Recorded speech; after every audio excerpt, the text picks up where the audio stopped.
The fluorescent lights in our small accounting office buzzed overhead as I stared at my computer screen, my coffee growing cold in the November chill.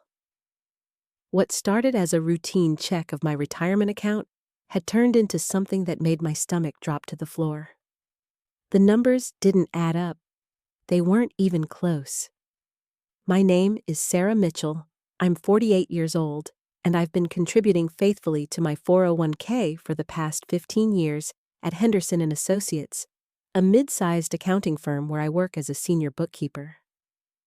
Every month, like clockwork, I've watched my paycheck get reduced by my retirement contribution, trusting that money was building my future.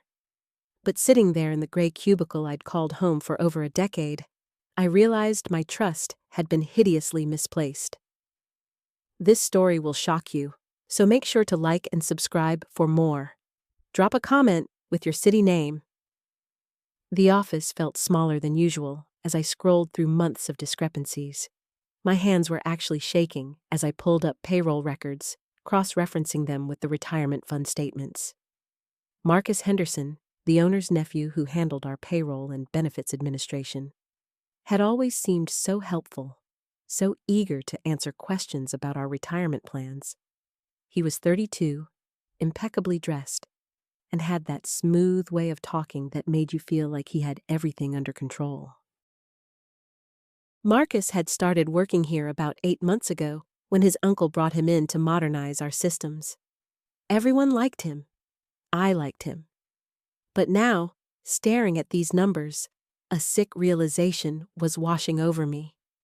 The money being deducted from my paychecks wasn't matching what was actually being deposited into my retirement account.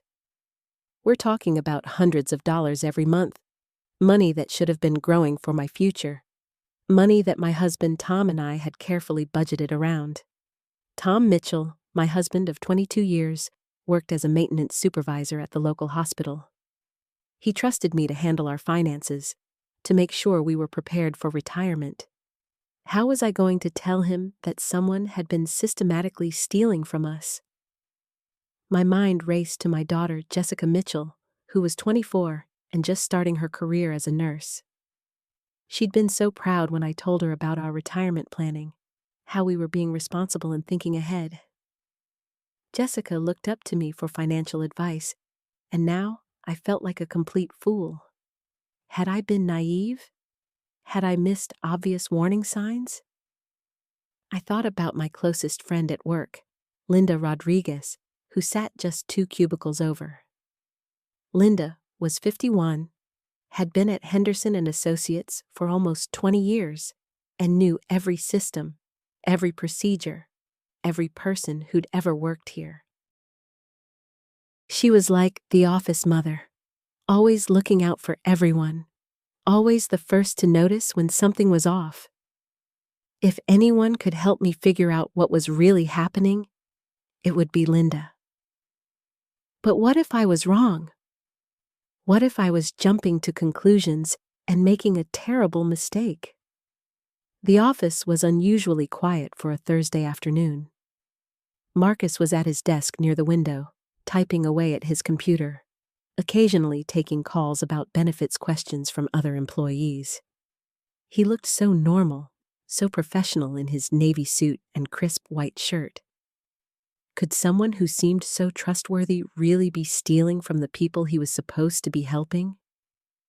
The thought made me feel sick. I printed out the documents I'd been reviewing, my hands still trembling slightly as I fed paper into the printer. The evidence was right there in black and white. My paycheck stubs showed consistent deductions for retirement contributions.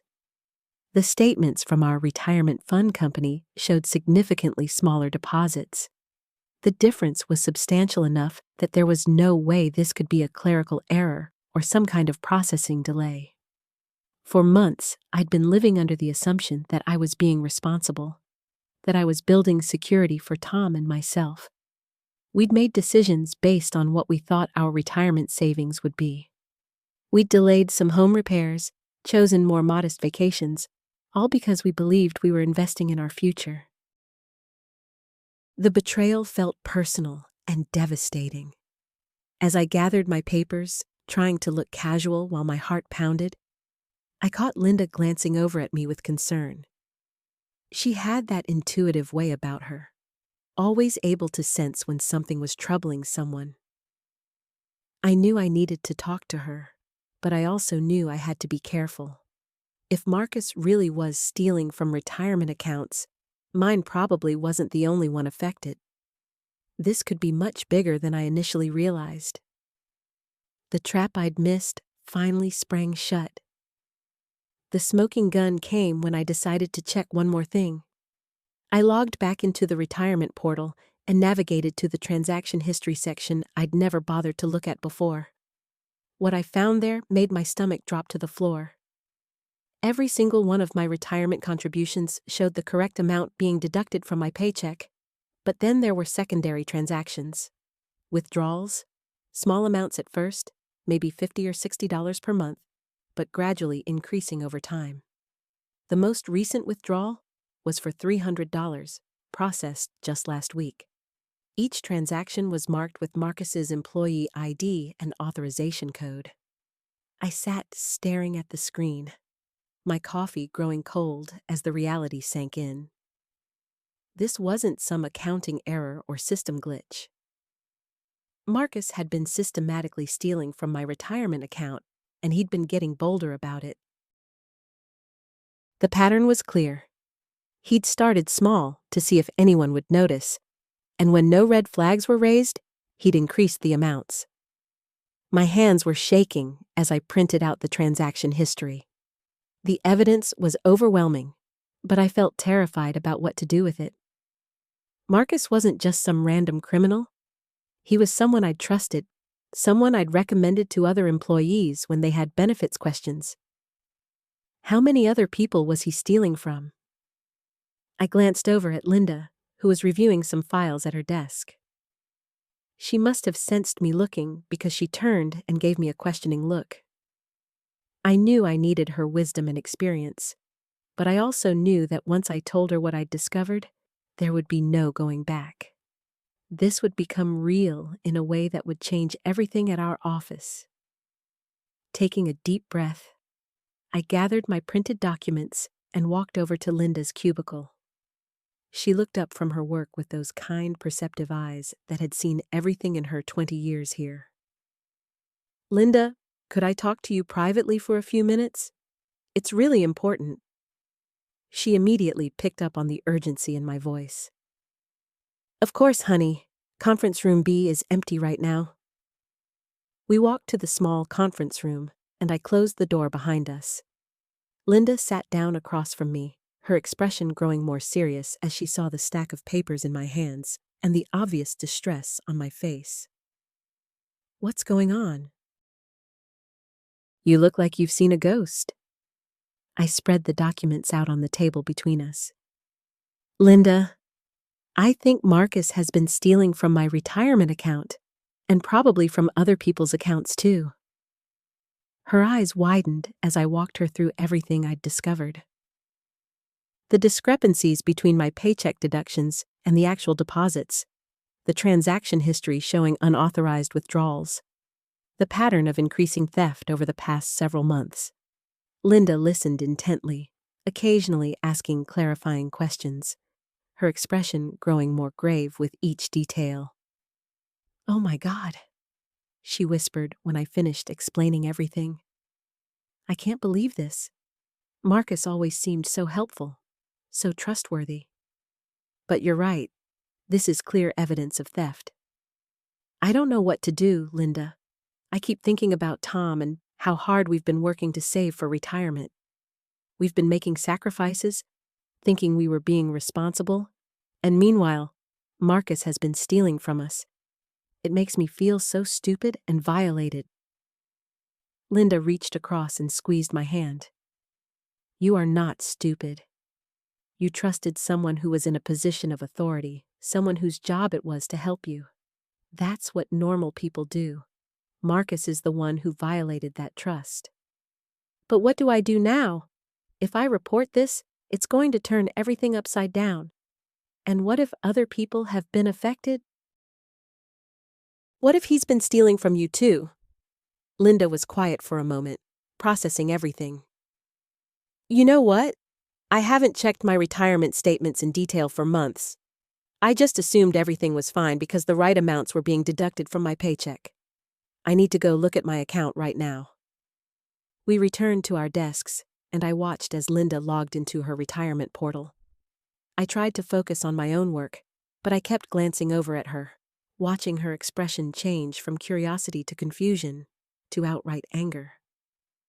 20 minutes later, she walked back over to my desk with a grim expression and her own stack of printed papers. He's been stealing from me too, she said quietly. Not as much as from you, but it's been going on for about the same amount of time. Small withdrawals at first, getting bigger recently. The reality hit me like a physical blow. If Marcus was stealing from both Linda and me, how many other employees were being victimized? How long had this been going on? How much money had he taken in total? Linda, we have to report this. I know it's going to be complicated and messy, but we can't let him keep stealing from people. You're absolutely right, but I think we need to be strategic about this. We should document everything we can before we make any moves. And we need to think about who else might be affected.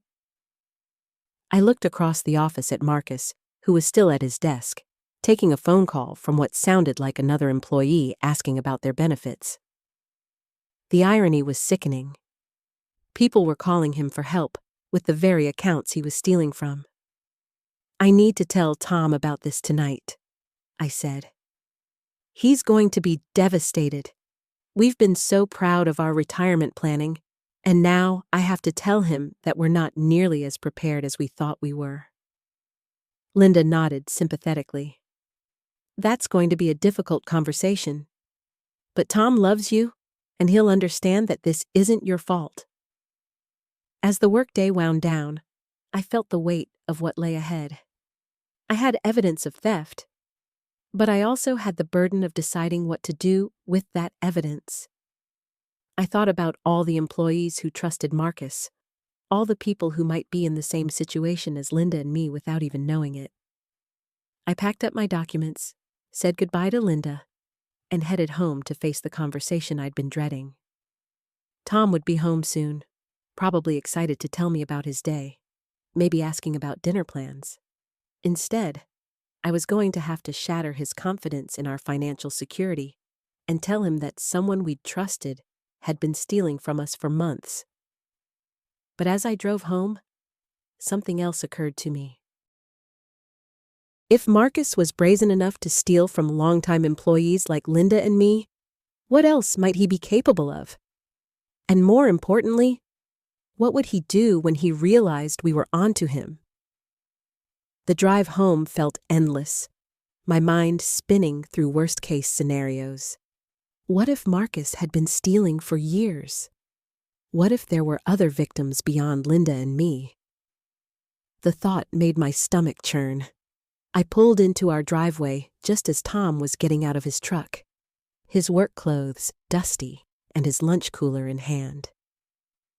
He smiled when he saw me, that same warm smile that had gotten me through countless difficult days over the past 15 years. Hey there, beautiful. How was your day? The casual affection in his voice almost broke me. I stood there for a moment, keys still in my hand, trying to find the words to destroy his peace of mind. Tom, we need to talk. Something's happened at work. His smile faded immediately. He knew me well enough to recognize the tone in my voice, the way I got when something was seriously wrong. What kind of something? Are you okay? I'm okay, but our retirement fund isn't. I took a shaky breath. Marcus has been stealing from it for months. Tom set his lunch cooler down slowly on the hood of his truck, his face going pale. What do you mean, stealing? How much? Almost $8,000 that I can prove. Maybe more. The number hung in the air between us like a physical thing. Tom ran his hands through his graying hair, a gesture I'd seen him make whenever he was trying to process bad news. $8,000, he repeated quietly. Jesus, Sarah, that's months of contributions. How did this happen? We went inside, and I spread my printed documents across our kitchen table, while Tom made coffee with shaking hands. I walked him through everything I'd discovered, watching his expression shift from disbelief to anger to something that looked like grief. I feel like such an idiot, he said finally. We trusted him completely. I shook his hand at the company picnic last year for crying out loud. I thanked him for taking such good care of our future. You're not an idiot. We both trusted him. Linda trusted him too, and she's been there longer than either of us. Tom looked up sharply. Linda knows about this? He's been stealing from her too, smaller amounts, but still. I sat down across from him, reaching for his hands. Tom, I think there might be others. If he's comfortable stealing from long-term employees like us, who knows how many people he's victimized. Tom squeezed my hands, but I could feel the tension in his grip. What are we going to do? Do we call the police? HR? I don't even know how this works. I don't know either. Linda thinks we should document everything first, make sure we have a solid case before we make any accusations. That makes sense, but Sarah, what if he realizes you're onto him? What if he tries to cover his tracks or steal even more while we're gathering evidence? The fear in Tom's voice matched my own. I'd been so focused on proving what Marcus had done that I hadn't fully considered what he might do next. I've been thinking about that too. Marcus seemed normal today, but then again, he's been acting normal while stealing from us for months. Tom stood up and began pacing our small kitchen, his work boots heavy on the linoleum. This is our retirement we're talking about, Sarah. We're not kids anymore. We can't just start over if he drains our accounts. The weight of that reality settled over both of us. At 43 and 45, we were at the age where every dollar we saved mattered, where compound interest and time were supposed to be working in our favor, not against us. I know, I said quietly, but we have to be smart about this. If we act too quickly or make accusations we can't prove, Marcus could find a way to make this look like our fault or a simple accounting error. Tom stopped pacing and looked at me with an expression I couldn't quite read. There's something else, isn't there? Something you haven't told me yet. He knew me too well. I'd been married to this man for 15 years, and he could read every subtle shift in my voice and posture. I'm scared of what Marcus might do when he realizes we know. He has access to everyone's retirement accounts, Tom. He could destroy evidence, steal more money, or worse, he could try to pin this on someone else. Tom sat back down, his face grim. On you, you mean? You're worried he might try to make it look like you were the one stealing. The possibility I'd been trying not to think about was now spoken aloud between us. Marcus had administrative access, knowledge of the system, and months of experience covering his tracks.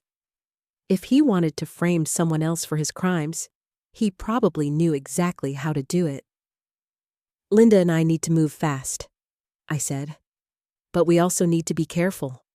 One wrong step, and this whole thing could backfire on us. Tom reached across the table and took my face in his hands. Whatever happens, we'll get through this together. But Sarah, promise me you won't take any unnecessary risks. If Marcus is desperate enough to steal, there's no telling what else he might be willing to do. As if on cue, my phone buzzed with a text message. I glanced at it and felt my blood run cold. The message was from Marcus. Sarah, I noticed some irregularities in your account today. Can we meet first thing tomorrow morning to discuss? Thanks. Tom read the message over my shoulder, and I felt his body tense behind me. The timing was too perfect to be coincidental. Marcus had somehow figured out that we were on to him. "He knows," Tom said, his voice barely above a whisper. "Somehow he knows we've been looking into this." My hands were shaking as I held the phone. The casual tone of Marcus's message made it even more unsettling. He was playing innocent while essentially threatening me. The mention of irregularities in my account felt like a warning shot. "I need to call Linda right now," I said, already dialing her number. Linda answered on the second ring, and I could hear the exhaustion in her voice. "Sarah? What's wrong? You sound panicked." "Marcus just texted me. He wants to meet tomorrow morning about irregularities in my account.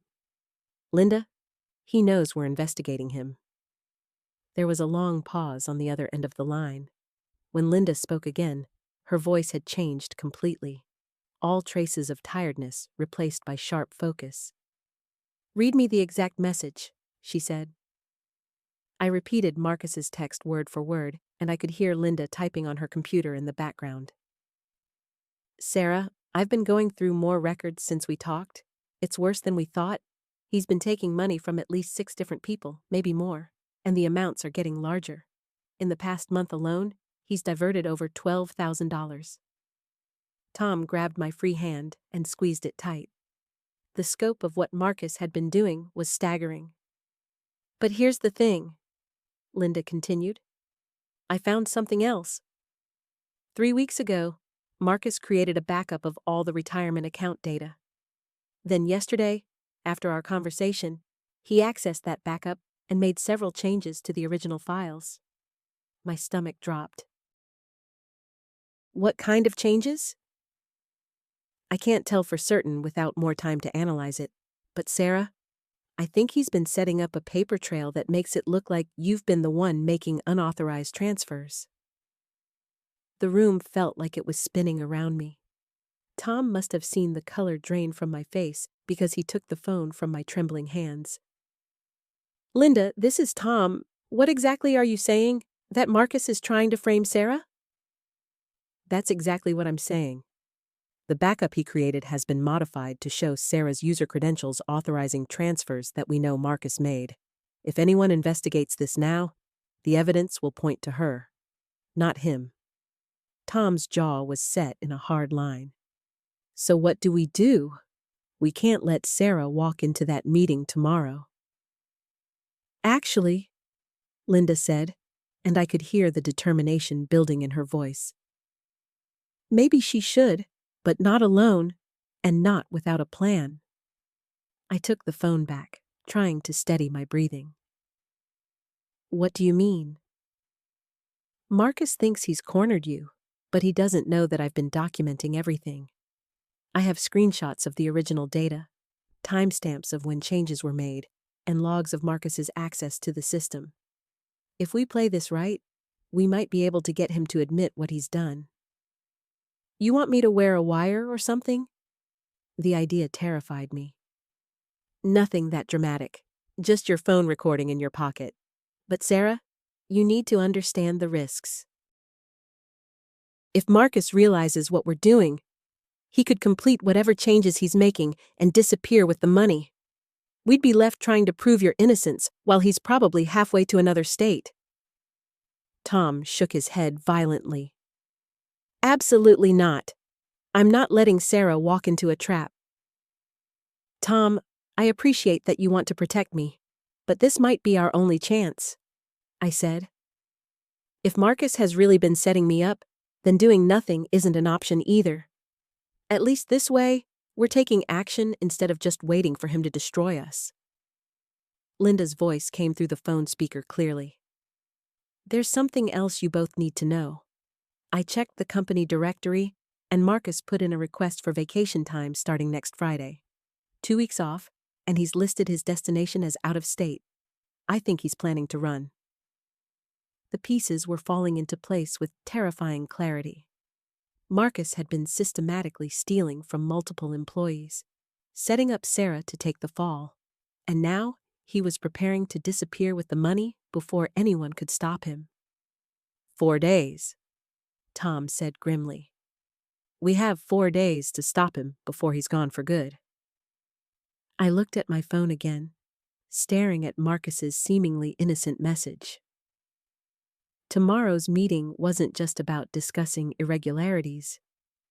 It was his final move in a game I hadn't even realized we were playing until it was almost too late. Linda, if we do this, what exactly am I supposed to say to him? Let him do most of the talking. If he's really planning to pin this on you, he'll want to gauge how much you know and how you're going to react.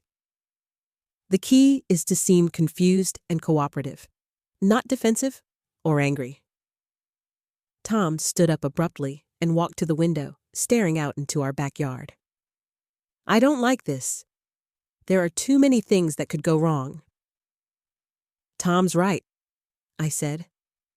But I keep coming back to the same question. What happens if we don't take this chance? Marcus gets away with stealing our retirement money, and I potentially get blamed for crimes I didn't commit. Linda's typing had stopped, and when she spoke again, her voice was steady and resolved.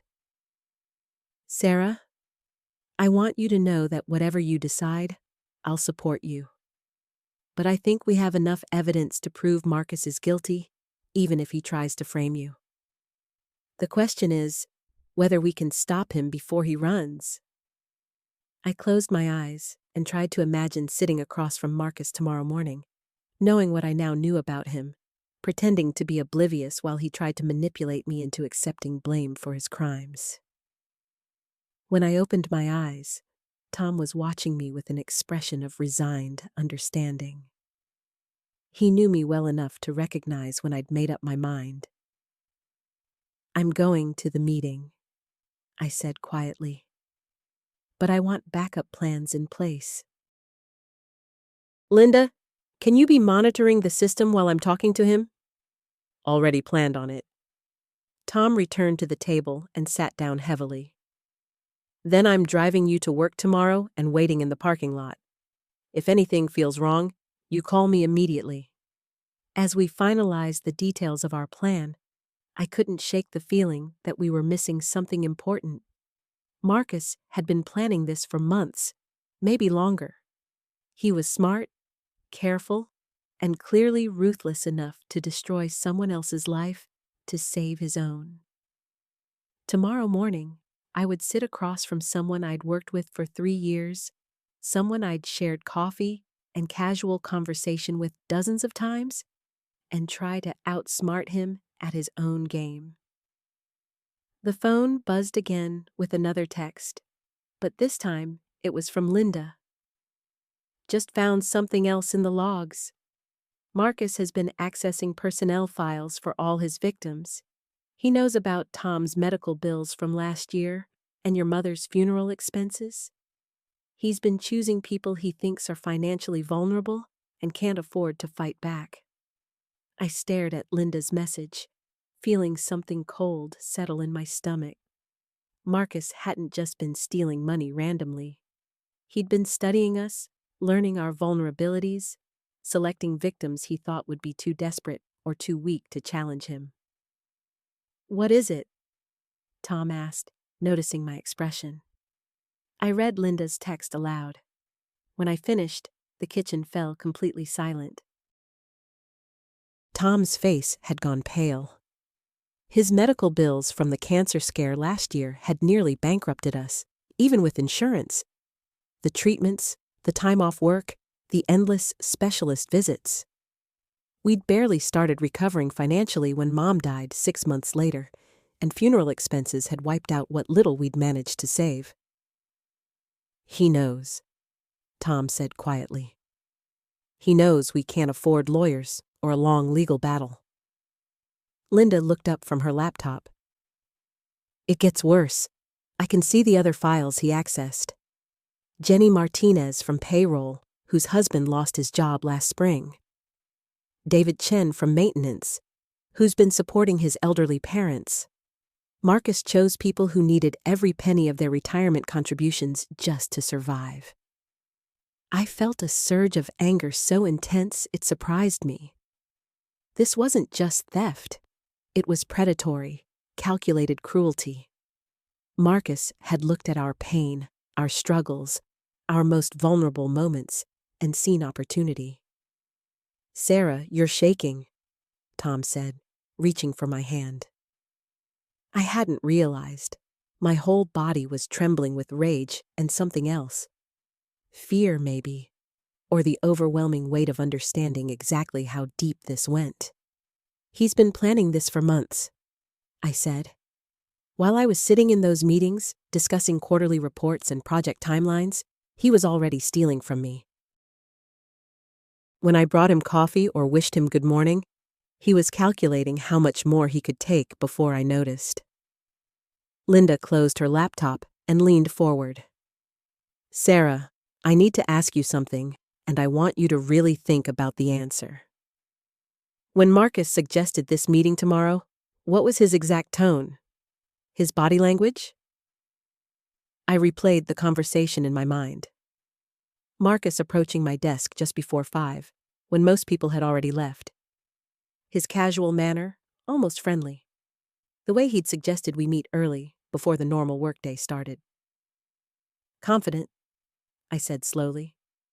He seemed confident, not nervous or rushed, like someone who had everything under control. "That's what worries me," Linda said. "If he's really planning to frame you, tomorrow morning might not just be about gauging what you know. It might be about getting you to say something incriminating that he can use later." Tom stood up and started pacing again. "Then we call this off. We take what we have to the police, or the company executives, or whoever handles this kind of thing." "And what if they don't believe us?" I asked. "What if Marcus has already planted evidence that makes me look guilty? What if he's been setting this up so perfectly that our evidence looks fabricated?" The thought had been nagging at me since we'd started investigating. Marcus was methodical, careful. Someone smart enough to steal retirement funds for months without getting caught was smart enough to have contingency plans. Linda's phone buzzed, and she glanced at it. "It's a notification from the system. Someone just accessed the retirement fund database." We all froze. "It's after midnight," I whispered. "Who would be accessing that now?" Linda's fingers flew over her laptop keyboard. "It's Marcus. He's logged in remotely, and he's in your account right now." I felt like the air had been sucked out of the room. "What is he doing?" "Modifying transaction records," Linda said, her voice tight with concentration. "Sarah, he's not just stealing. He's actively rewriting the history to make it look like you authorized these transfers." Tom stopped pacing and stood behind Linda, watching her screen. "Can you stop him?" "Not without alerting him that someone else is monitoring the system. But I can document everything he's doing." Linda's typing became more urgent. "This is actually good for us. We're getting real-time evidence of the fraud." But I couldn't see it as good news. Watching Marcus manipulate the records in real time, knowing he was probably sitting in his home office right now, calmly destroying my financial future while preparing to destroy my reputation tomorrow, made me feel helpless in a way I'd never experienced before. "How long has he been online?" I asked. 17 minutes, Linda replied. "And Sarah, he's not just in your account anymore. He's accessing the other victims' records too. Jenny's, David's, everyone's. He's doing a complete cleanup." The implications hit me like a physical blow. "He's covering his tracks tonight because tomorrow he's going to pin everything on me. This meeting isn't about feeling me out or getting me to confess. He's already decided. Tomorrow morning, he's going to officially accuse me of stealing everyone's retirement money." Tom sat back down heavily, his face grim. "Then we have to stop him tonight." "Stop him how?" I asked, feeling the panic rising in my chest. We can't exactly break into his house and tackle him away from his computer. Linda's eyes stayed glued to her screen, her fingers moving rapidly across the keyboard. Actually, there might be a way. If I can trace his remote connection and document everything he's doing in real time, we could have enough evidence to override whatever story he tries to tell tomorrow. But you said we couldn't stop him without alerting him, Tom pointed out, leaning forward in his chair. I said I couldn't stop him from within the system, Linda clarified, her voice gaining confidence as she worked. But I can create a mirror log of everything he's accessing and changing. Think of it as a shadow recording that he won't know exists. I watched her work, feeling simultaneously grateful and terrified. How long will that take? I'm already doing it, Linda said, not looking up from her laptop. But Sarah, you need to understand what we're seeing here. He's been planning this for a long time. Look at this. She turned her laptop toward me and Tom. The screen showed a series of transaction modifications, each one time-stamped with my employee ID. He's backdating authorizations, Linda continued, pointing to specific entries. Making it look like you approved transfers going back 6 months. And he's not just stealing random amounts. He's taking exactly the amount that would trigger an audit if it were noticed, then modifying the records to show you signed off on moving the money to what appears to be a legitimate investment account. Tom rubbed his forehead, looking exhausted. So, when the audit happens, it looks like Sarah made bad investment decisions that lost everyone's money, not that someone stole it. Exactly, Linda said. And the beauty of his plan is that the money probably isn't even gone yet. It's sitting in an account he controls, but the paper trail makes it look like Sarah authorized a series of high-risk investments that failed. The sophistication of it made me feel sick. How did you figure all this out so quickly? Linda finally looked up from her computer, and I could see the anger in her eyes. Because I've seen this before. Not exactly this, but similar schemes. The company I worked for before this had someone pull almost the same scam. The difference is, in that case, they caught the guy before he could pin it on someone else. What happened to him? I asked, though I wasn't sure I wanted to know. Prison, Linda said simply. 5 years for embezzlement and fraud. The weight of that settled over all of us. This wasn't just about money anymore. Marcus wasn't just trying to steal from us. He was trying to destroy my life and possibly send me to prison for crimes he committed.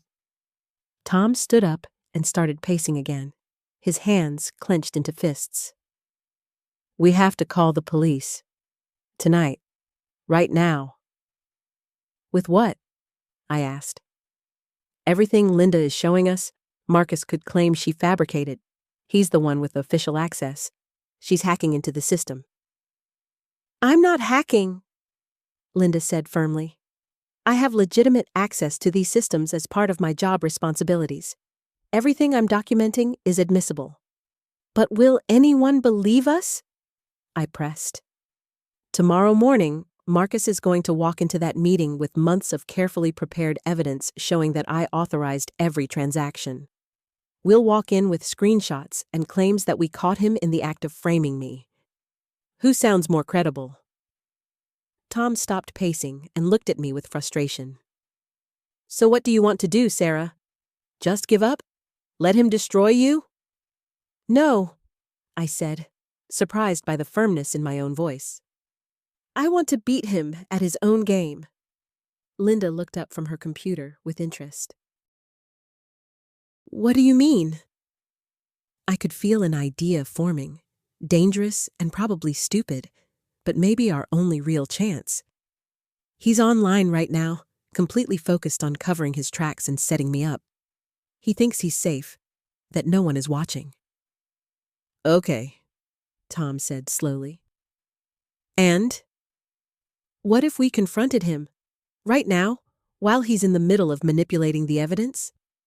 If we could get him to admit what he's doing, on recording, while Linda documents his computer activity? That's insane, Tom said immediately. You want to go to his house? At 1 a.m? Not his house, I said, the plan becoming clearer in my mind.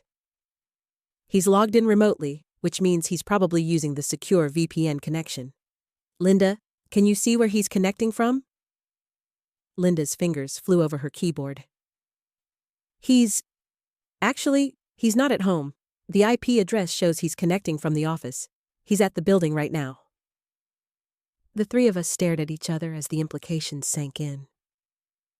He's at the office at 1 a.m, Tom said slowly. Sitting at his computer, actively rewriting financial records to frame you for embezzlement.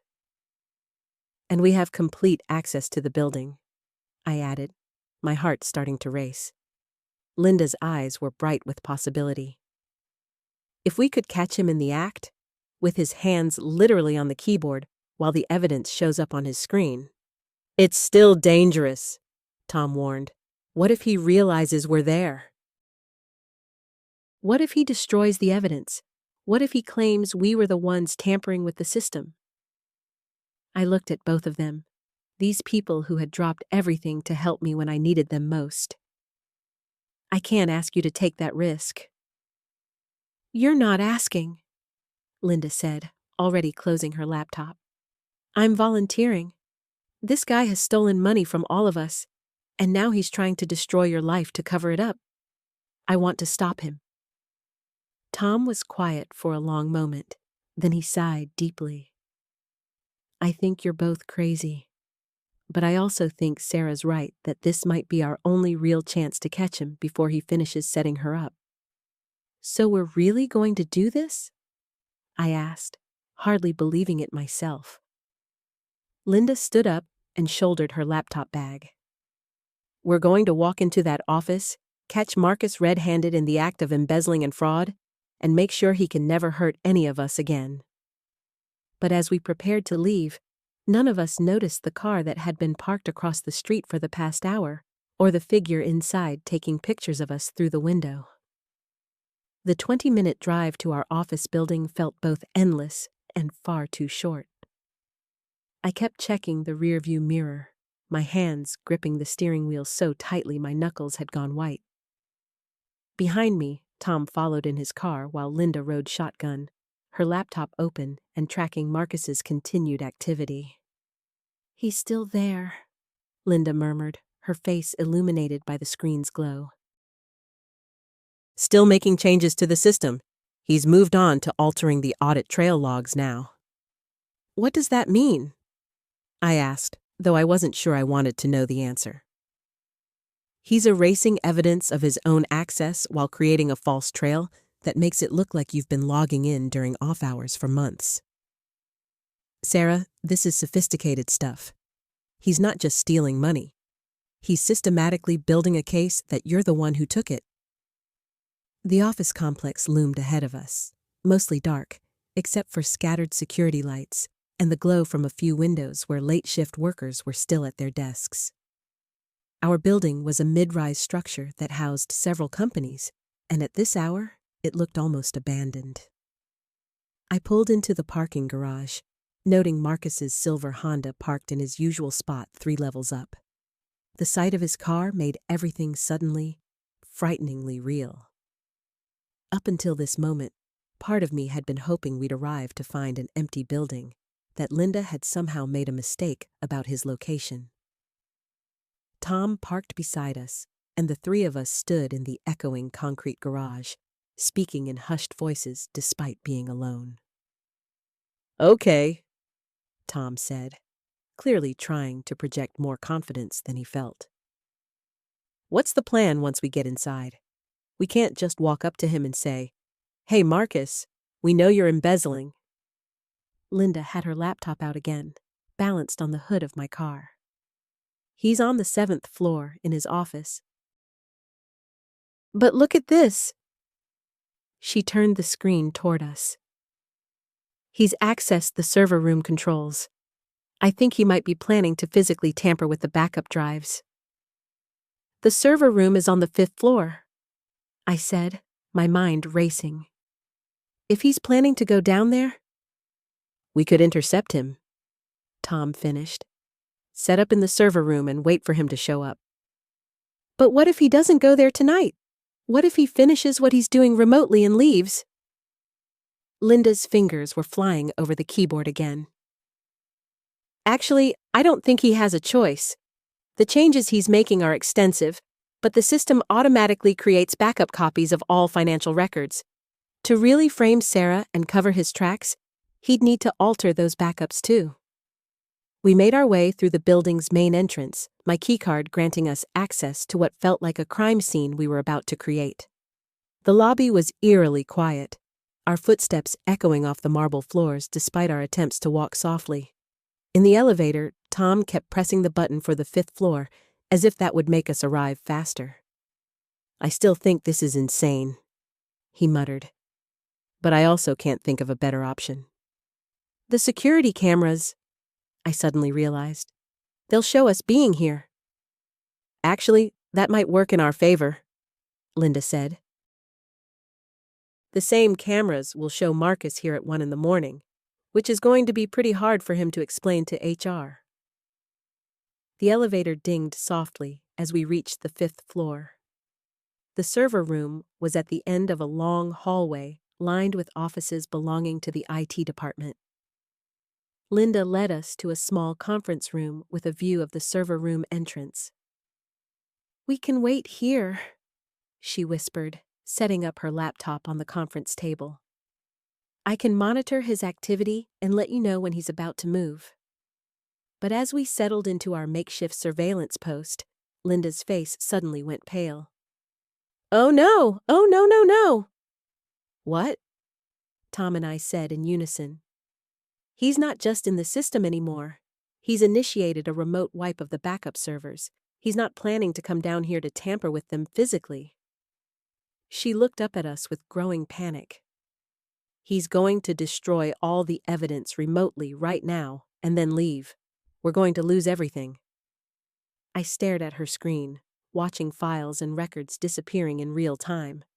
All the evidence of Marcus's theft, but also potentially the evidence of his cover-up, was being systematically deleted.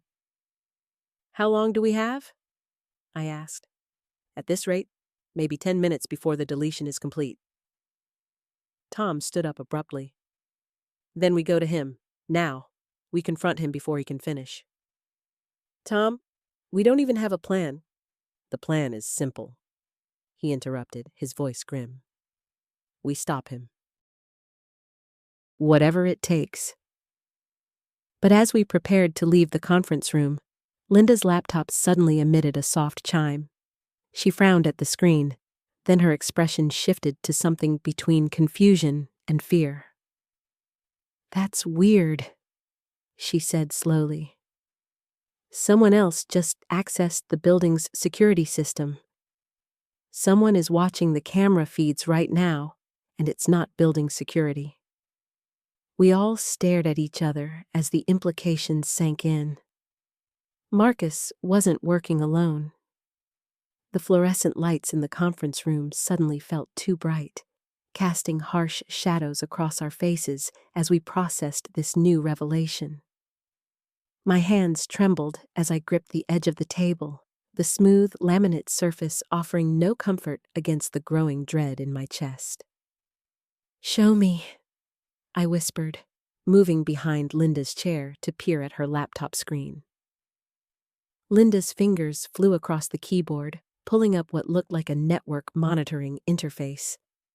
Lines of code scrolled past, but she highlighted specific entries that meant nothing to me, but clearly terrified her. "Look at this timestamp," she said, pointing to a series of numbers.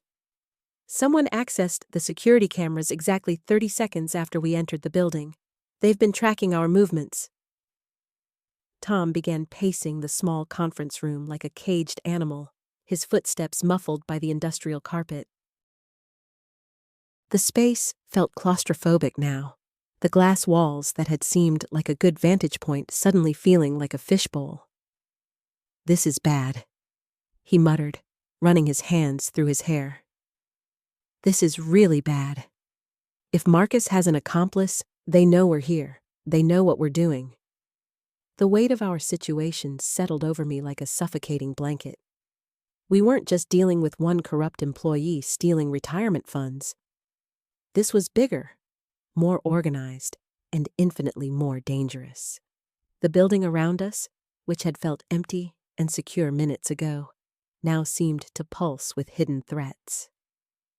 "Can you tell where the access is coming from?" I asked Linda, my voice barely audible in the quiet room. Linda's face was illuminated by the blue glow of her screen as she worked, her concentration absolute. "Give me a second," she murmured, her fingers dancing across the keys with practiced precision. The soft clicking sound seemed unnaturally loud in the tense silence. "It's not coming from Marcus's office. The login is registered to—" Oh, God. She stopped typing abruptly, her hands frozen above the keyboard. "What?" Tom and I said simultaneously, both of us leaning closer to the screen.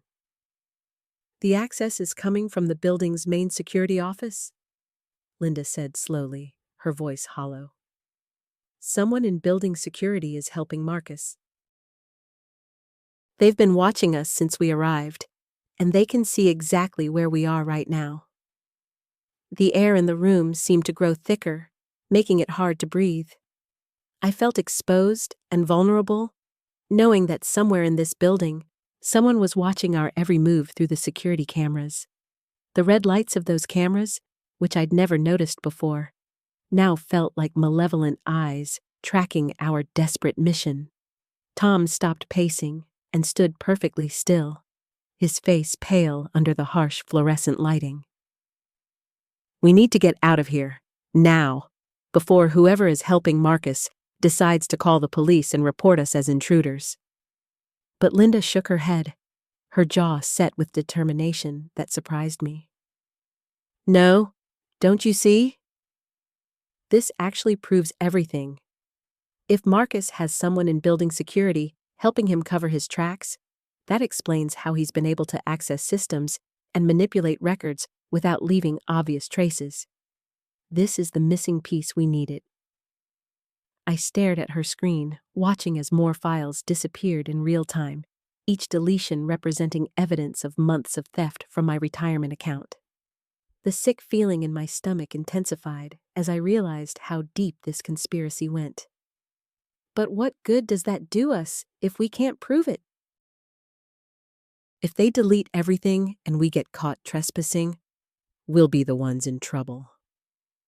The conference room felt smaller by the minute, the walls seeming to close in as we grappled with the reality of our situation. Outside the windows, the city stretched endlessly in all directions. Millions of people sleeping peacefully while we huddled in this glass box, trying to salvage what remained of my financial future. Linda's laptop chimed again, and her expression shifted from determination to something approaching panic. "The deletion process just accelerated," she said, her voice tight with urgency. "At this rate, everything will be gone in less than 5 minutes." Tom moved to the window, peering down the hallway toward the elevators. "I don't see anyone yet, but that doesn't mean they're not coming. We're sitting ducks up here." The gravity of our situation crashed over me like a cold wave. We had gambled everything on this desperate late-night mission, and now we were trapped in a building with people who had far more to lose than we did. The comfortable routine of my normal life felt impossibly far away, replaced by this nightmare of corporate theft and conspiracy. "There has to be something we can do," I said, though my voice lacked conviction. The desperation I'd been feeling for weeks had transformed into something sharper and more immediate. This wasn't just about my stolen retirement funds anymore. This was about survival. Linda suddenly straightened in her chair, her eyes widening as she stared at something on her screen. "Wait," she said, her voice carrying a note of excitement that seemed completely at odds with our dire circumstances. "I think I know how we can turn this around. But we're going to have to split up, and one of us is going to have to do something incredibly dangerous." "What do you mean, split up?" I asked, though part of me already dreaded the answer. The thought of separating in this building, knowing that Marcus had allies watching the security feeds, made my skin crawl. Linda's fingers flew across her keyboard as she explained. "The deletion program is running from Marcus's workstation on the 15th floor. Someone has to physically interrupt it from there while I try to create a backup of whatever files are left from here. But here's the thing. I can also reverse route their connection and start pulling data from their personal drives before they realize what's happening." Tom stepped away from the window, his face grim. "So one of us has to go down to Marcus's office while building security is probably already looking for us? That's suicide." "Not necessarily," Linda said, her voice gaining confidence as she worked. "Sarah, do you still have your building access card?" I patted my pocket reflexively. "Yes, but won't that create a trail?" "Exactly the opposite. If you use your legitimate access to get to the 15th floor, it won't trigger any additional alarms. You're supposed to be here. You work here. The security team will be looking for unauthorized access, not an employee working late." The logic made sense, but my stomach churned at the thought of walking into Marcus's territory alone. I'd spent weeks feeling violated by his theft, imagining confronting him, but now the reality of entering his space felt terrifying. What if he was there? What if this was all a trap? "I can't do it," I said, the words tumbling out before I could stop them. "What if I run into him? What if I get caught messing with his computer? I don't know anything about computers." Linda looked up from her screen, her expression softer now. "You don't need to know about computers. I just need you to unplug his workstation from the wall. That's it. Pull the power cord out of his computer." "And what about the security footage?" Tom asked. "Won't they see her on camera?" "That's where the beauty of this plan comes in," Linda said, turning her laptop screen toward us. "I've been monitoring their security system access. Whoever is helping Marcus has been selectively editing footage all along. That's how they've covered his tracks. But they're focused on hiding his activities, not monitoring legitimate employee access." "Sarah going to her own workplace won't raise flags until it's too late." I stared at the screen, watching more files disappear even as Linda worked frantically to save what she could. Each deleted entry represented money stolen from my future, years of careful savings vanishing into Marcus's accounts. The anger I'd been suppressing for weeks suddenly flared hot and bright. "How long would I have?" I asked, surprised by the steadiness in my own voice. "Maybe 10 minutes before they realize the connection has been severed and start investigating," Linda said. "But that should be enough time for me to grab everything I need from here." Tom moved closer to us, lowering his voice even though we were alone. "What happens after that? Even if we get the evidence, we're still dealing with someone who has inside help with building security. They could still delete everything remotely or claim we fabricated it." Linda's smile was sharp and predatory. "That's the beautiful part. Once I reverse their connection, I'll have access to their personal systems. I can pull bank records, transaction histories, maybe even communications between Marcus and whoever is helping him. We won't just have proof of what they stole. We'll have proof of how they did it and who else is involved." The conference room fell silent except for the soft clicking of Linda's keyboard and the distant hum of the building's ventilation system. Through the windows, the city sparkled below us, oblivious to our desperate gambit playing out in this corporate tower. I thought about my original retirement plans, the modest dreams I'd built around having enough money to travel. Maybe take some art classes, spend time with people I cared about without worrying about bills. Marcus hadn't just stolen money. He'd stolen my peace of mind, my trust in the system, my belief that playing by the rules would protect me. Okay, I said finally. I'll do it.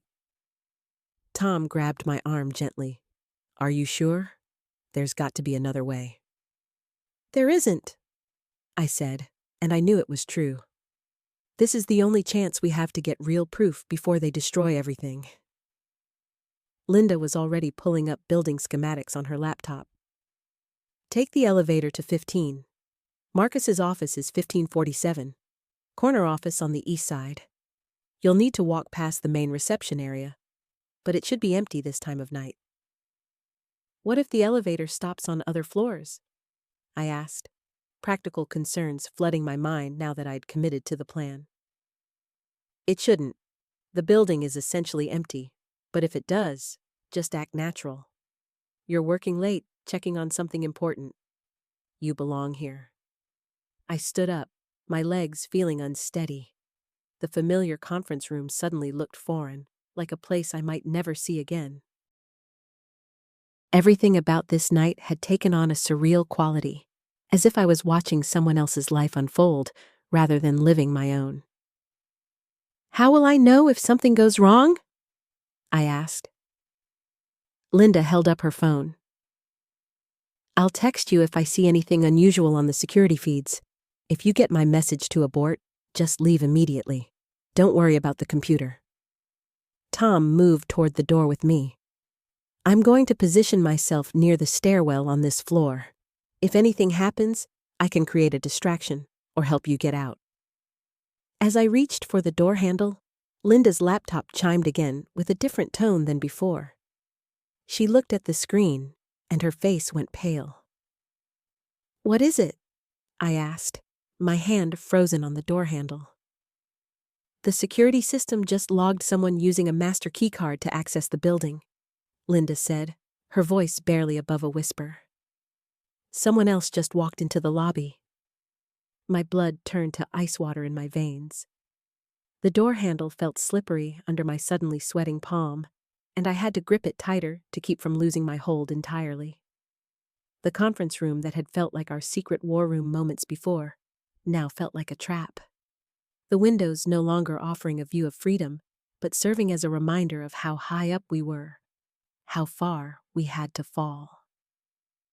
Who? I whispered, though I already knew the answer would change everything. Linda's fingers flew across her keyboard, pulling up different camera feeds.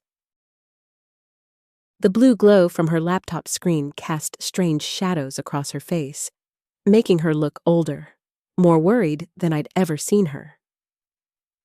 I can't get a clear view of the lobby from this angle, but the keycard access log shows it was used 30 seconds ago. My mind raced through possibilities, each one worse than the last. Had Marcus somehow figured out what we were doing? Had someone seen us working late and gotten suspicious? The careful plan we'd constructed suddenly felt flimsy, full of holes I hadn't noticed before. Maybe it's just cleaning staff, Tom suggested, but his voice lacked conviction. He'd moved away from the door and was now standing near the windows, as if gauging whether we could somehow escape that way. The practical part of my brain noted the absurdity of that thought. We were 20 floors up, but the panicked part found it oddly comforting. Cleaning staff doesn't have master keycards, Linda said, still typing rapidly. And they come through the service entrance anyway, not the main lobby. I let go of the door handle and stepped back into the room, my heart hammering so hard I could feel it in my throat. Everything about this night had felt surreal, but this pushed it into nightmare territory. The familiar office building where I'd worked for over a decade suddenly felt foreign and dangerous. We need to know who it is, I said, surprised by how steady my voice sounded despite the chaos in my chest. Can you access any other cameras? Linda shook her head, frustration evident in the tight lines around her eyes. I've got limited access from here. The main security system requires higher clearance than I have. Tom had pulled out his phone and was looking at it with a frown. Should I try to get a visual? I could take the stairs down a few floors, maybe see something from there. No, I said quickly, the word coming out sharper than I'd intended.